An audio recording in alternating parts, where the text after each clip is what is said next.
Welcome to my channel, people. I'm Double Six. I help men and boys to become more deadly and more dangerous. Today I'm going to talk to you about men's rights versus feminism. This is part 2 of the video. The value that I'm going to give you in this video today, I'm going to talk to you about the men's rights that I think that are being trampled on, which is rights such as being in the family court, which is men's rights in divorce, interpersonal relationships, domestic violence between men and women. I want to talk about men's rights when it comes to abortion, when it comes to false allegations like the R word in court is YouTube sensitive. I want to talk about men being undermined in society, so stay tuned while I get into this. Have men become second-class citizens? Are men's rights being trampled on by the radical feminist movement? You got to look at how men are being portrayed in the media. We're being portrayed in the media as bungling idiots these days. We are suffering for the past mistakes of the men before us, of our ancestors. So black, white, Chinese, Indian, Hispanic, he spent like £400,000 on that child cumulatively and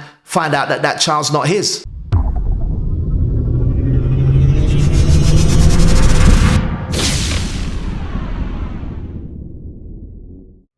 So people, I'm Double Six and I have to ask the question today. Have men become second-class citizens? Are men's rights being trampled on by the radical feminist movement that exists today and making us experience life like we have now become second-class citizens? As I said in my previous video, part 1, I am a feminist. I'm all to do with supporting the advocacy of women's rights. I'm all for women having a choice, and their right to choose and their right to choose their own destiny. I have a daughter and I want her to thrive and I want her to do so well in society, so I have to be a feminist. I understand that feminism is the advocacy of women's rights to have their choice, but I think there's a more dangerous part of feminism and society, which is radical feminism, and that is trampling on men's rights today. I'm here to discuss some heartbreaking issues to men, and I want men to comment in the comment section below and tell me if you are feeling like a second-class citizen these days, especially when it comes to men's rights under the law. Like, women are equal under the law. You're equal human beings to me, and we're equal.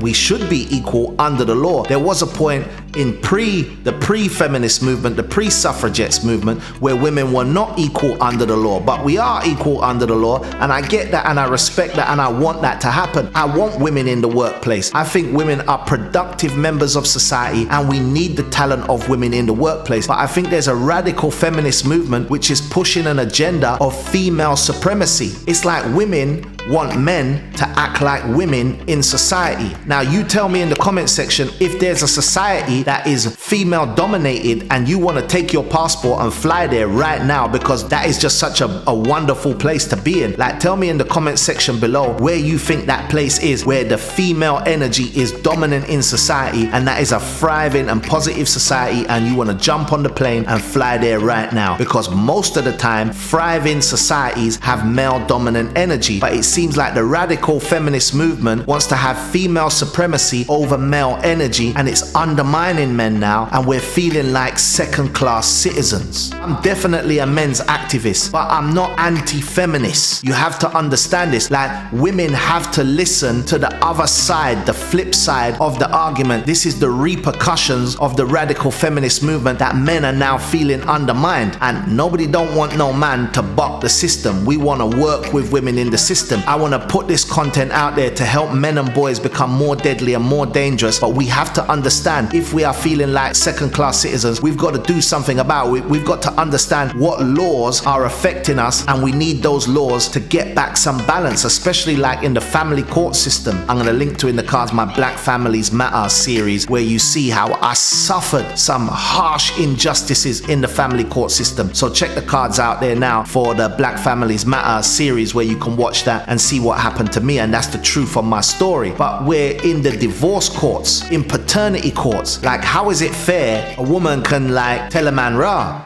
it's your baby, make that man, suffer and toil and support that child, but after 15, 16, 17 years he spent like £300,000, £400,000 on that child cumulatively and find out that that child's not his. And that woman, there's no repercussions for her under the law. Like, she could have known that some waste man that she did sleep with at a party after a wedding was the child's father, but she kept that from the man. She hid that from the man. She committed fraud against that man, but there's nothing under the law. There's no repercussions for that woman under the law. It's like we have no rights for major fraud against us. Like, if you go out there right now and you scam some little old lady like £10,000, you're going to jail like 5, 6, 7 years. If you do any kind of banking fraud and you scam the bank like £50,000, £100,000, you're going to jail like 5, 6, 7 years. You're going to jail for white collar crime. Believe me, I'm telling you, I know this. I know people that have gone to jail for that holy 419 card fraud, yeah? Believe me. But when it comes to women committing major fraud against men with paternity fraud, there's no repercussions. So we're out here feeling like second-class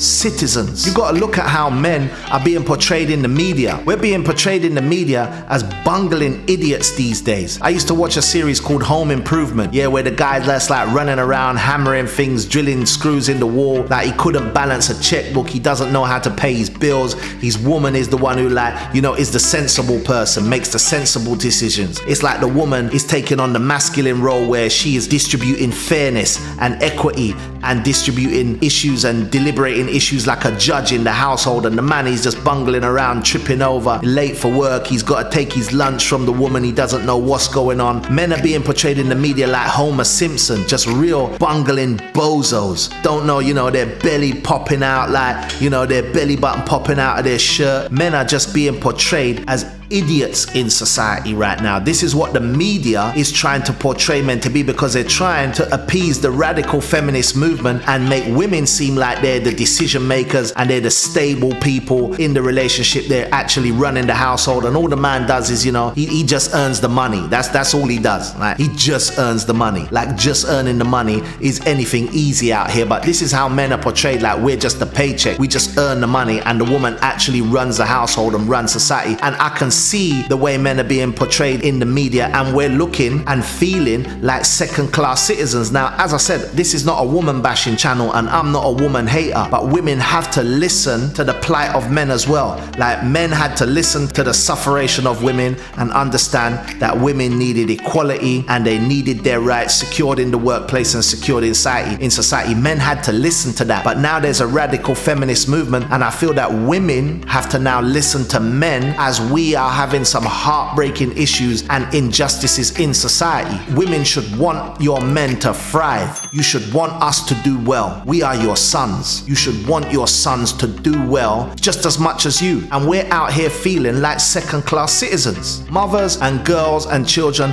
are already short of positive role models. Like, it's not good for the media to portray men as bungling idiots. Like, they need to show the masculine energy in society is positive. Like, forget about showing masculinity as being toxic. I'm gonna do a video on toxic masculinity because I don't even like that phrase. But it's like the media is trying to portray masculinity as being a toxic emotion, and it's not, because men and boys and women all need good role models, and positive role models can, and most through the dawn of time, come from masculine energy and strong males and strong, productive, thriving males in society. Society needs this. Like, I think that with the feminist movement and radical feminism, I feel like black people who ask for repatriations for slavery from white people in today's society, like the white people are like, rah, why should we pay for our ancestors' mistakes that happened like 400 or 500 years ago? We're struggling today as it is, struggling to pay our bills, struggling to keep up in life. Like, why should we pay black people repatriations for slavery for something that we had nothing to do with? Well, you know, first of all, like, I just want to take the time out to quickly thank you if you've come this far in the video, because my average viewing time is like 5 minutes and 50 seconds. So thank you if you've got this far in the video. But I want you to think about, like, men today are paying the price. We're paying repatriations for the injustices that women suffered, like, for hundreds of years, thousands of years. Like, we had nothing to do with oppressing women 100 years ago, 200 years ago. But like, the affirmative action against men to bring women forward in the workplace, to give women equal opportunity. Like, we're suffering for it today.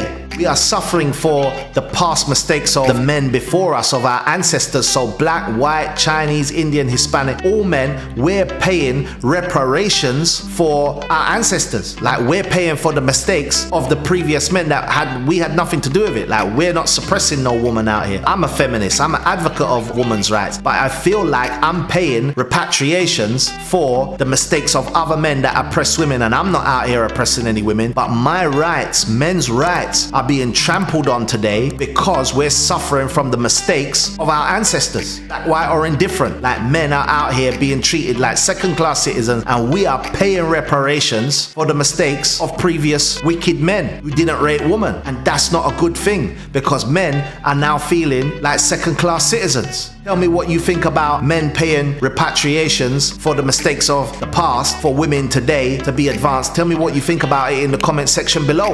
I don't want to invalidate the injustices that women have suffered in the past. I do not want to invalidate those injustices, but I just feel that the radical feminism movement is trampling on men's rights through affirmative action to bring female energy as the dominant energy in society. I think that men's rights are being trampled on, by the radical feminist movement to have female supremacy in society now. I thought we were all meant to be equal. We're not feeling equal. Men out here, we are not feeling equal. And I think men are gonna comment on this video and let women know that we're not out here feeling equal. And women should want men to do well. We listened to you, we heard the injustices, men of the past heard the injustices of women, and they done something about it. But now, there's a flip side to that coin, where women now need to listen to men now. We're suffering out here, we're feeling like second-class citizens, and a society where men are not feeling comfortable doesn't make for a good society. I want you to let me know what you think about that in the comment section below. Get you on the next video. I'm gonna talk to you more about toxic masculinity in the next video, so catch you on the flip side. Easy.